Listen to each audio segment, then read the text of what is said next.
بسم اللہ الرحمن الرحیم۔ محاکات نگاری، شاعرانہ مصوری اور مضمون آفرینی میں کیا فرق ہے؟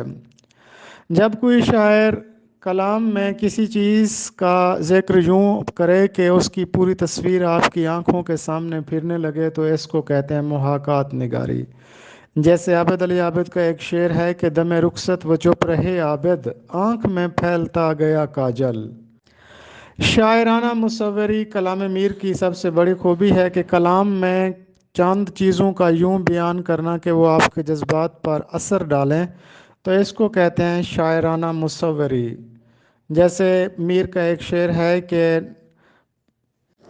نازو کی اس کے لب کی کیا کہیے، پنکھڑی ایک گلاب کی سی ہے۔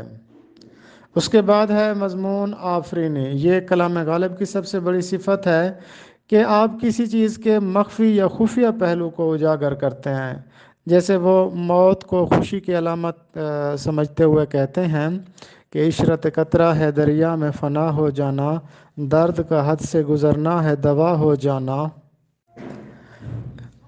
غالب کے دیوان کی پہلی غزل کا دوسرا شعر ہے کاو کاوے سخت جانی ہائے تنہائی نہ پوچھ، صبح کرنا شام کا لانا ہے جوئے شیر کا۔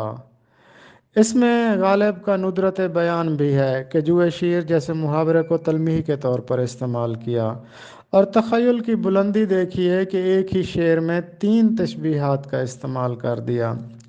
اب سخت جانی کو کہکن سے، شب ہجراں کو سختیوں سے یا پہاڑ کے کھودنے سے، صبح کی سفیدی کو جوئے شیر سے تشبیہ دی ہے۔